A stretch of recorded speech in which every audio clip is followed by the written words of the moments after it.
오늘은 지금 전 세계 금융시장을 흔들고 있는 미국, 이스라엘 대 이란 전쟁 상황에 대해 이야기해 보겠습니다.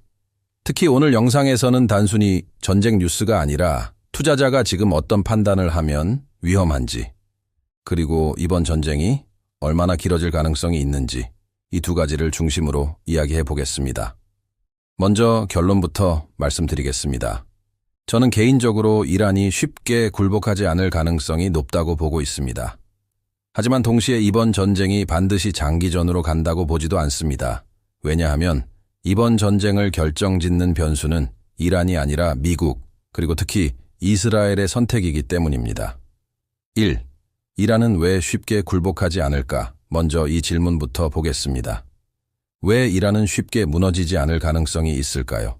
가장 중요한 이유는 이란은 이미 수십 년 동안 제재를 버텨온 국가이기 때문입니다. 이란은 1979년 이슬람 혁명 이후 미국의 경제 제재를 거의 40년 넘게 받고 있는 국가입니다.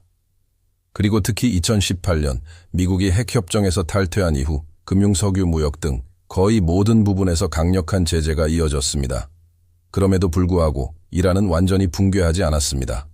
이란은 중국으로 원유를 판매하거나 우회 무역을 하면서 경제 성장은 못해도 생존은 유지하는 구조를 만들어 왔습니다. 즉, 이란은 풍요로운 국가가 아니라 버티는 국가입니다. 그래서 단순히 공습 몇 번으로 정권이 바로 무너질 가능성은 생각보다 높지 않습니다. 2. 이란이라는 나라는 이미 장기전을 경험한 나라입니다. 이란을 이해하려면 반드시 봐야 하는 전쟁이 있습니다. 바로 이란-이라크 전쟁입니다. 1980년부터 무려 8년 동안 이어진 전쟁입니다. 이 전쟁에서 사망자는 약 50만 명, 전체 사상자는 100만 명 이상, 경제도 사실상 붕괴 수준이었습니다.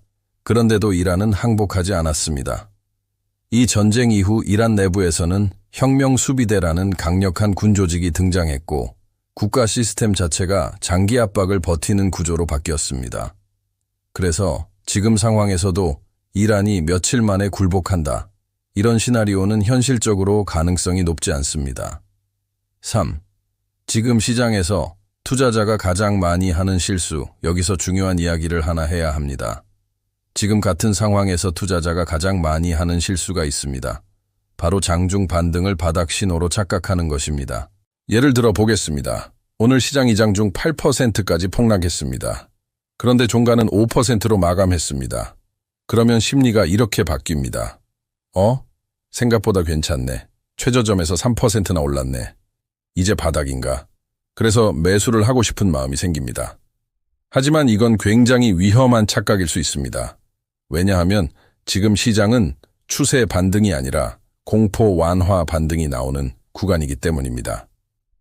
실제로 최근 로이터 보도를 보면 전쟁 충격으로 주식, 채권, 금 등 전통적인 자산 관계까지 흔들리고 있고 시장에서는 지금은 현금이 왕이다, 이런 이야기까지 나오고 있습니다. 이 말은 무엇이냐면 지금 시장은 방어 모드라는 것입니다. 그래서 지수가 하루 최저점에서 반등했다고 해서 그걸 좋은 신호로 해석하는 건 위험합니다.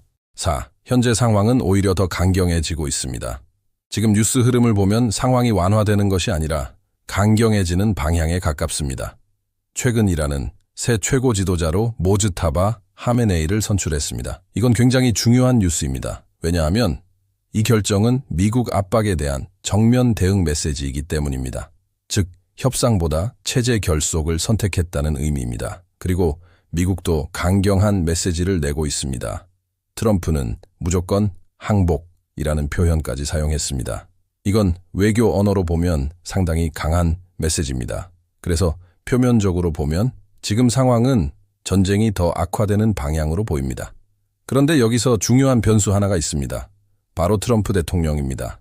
트럼프라는 사람의 특징은 굉장히 독특합니다. 그는 일관성은 있지만 논리적이지는 않습니다. 말이 굉장히 강합니다. 하지만 최종 결과는 협상으로 끝나는 경우가 많았습니다. 예를 들어 북한, 중국, 나토 모두 강한 압박에서 협상으로 가는 구조였습니다. 그래서 저는 트럼프가 이번 전쟁에서도 출구 전략을 준비하고 있을 가능성이 높다고 봅니다. 실제로 최근 뉴스에서도 미국이 이란의 고농축 우라늄을 확보하는 특수작전 가능성까지 검토했다는 보도가 있습니다. 이 말은 전쟁 목표가 이란 정복이 아니라 핵 능력 제거를 명분으로 출구 전략을 모색할 수 있을 것입니다. 만약 이란의 핵 능력을 실질적으로 무력화했다고 판단되면 언제든지 휴전 또는 협상으로 넘어갈 가능성도 있습니다. 컴바이. 그러나 가장 큰 변수는 이스라엘입니다. 제가 보기에 이번 전쟁의 가장 큰 변수는 미국이 아니라 이스라엘입니다.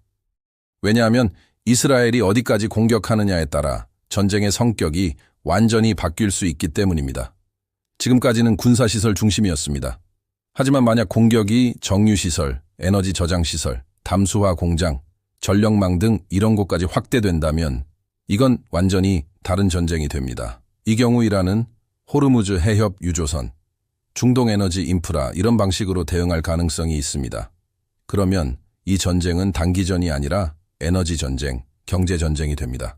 실제로 최근 유가는 하루에 25% 급등하기도 했습니다. 그래서 이스라엘이 어디까지 공격하느냐, 이게 이번 전쟁의 가장 중요한 변수입니다. 6. 그래서 투자자는 지금 무엇을 봐야 할까? 지금은 예측보다 체크리스트가 중요합니다. 투자자가 확인해야 할 것은 딱 4가지입니다. 첫 번째, 유가입니다. 유가가 안정되는지 아니면 계속 상승하는지. 두 번째, 호르무즈 해협입니다. 해협이 막히면 전 세계 경제가 흔들립니다. 세 번째, 트럼프의 메시지입니다. 강경 발언에서 협상 언급으로 바뀌는지. 네 번째, 이스라엘의 공격 범위입니다. 군사시설인지 에너지 시설인지 이 4가지가 지금 시장의 방향을 결정합니다. 결론 정리해 보겠습니다. 이란은 수십 년 제재를 버틴 국가입니다. 그래서 쉽게 굴복할 가능성은 낮습니다.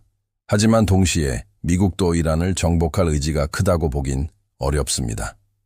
그래서 이번 전쟁은 2가지 시나리오가 있습니다. 첫 번째, 핵능력 제거 이후 빠른 협상.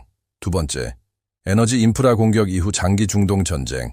그리고 이 2 시나리오를 결정하는 가장 큰 변수는 이스라엘입니다. 그래서 지금 투자자는 기대만으로 움직이면 안 됩니다. 지금 시장은 예측의 싸움이 아니라 확인의 싸움입니다. 좋은 신호가 나오기 전까지 성급한 매수는 굉장히 위험할 수 있습니다. 오늘 영상이 도움이 되셨다면 구독과 좋아요 부탁드립니다. 감사합니다.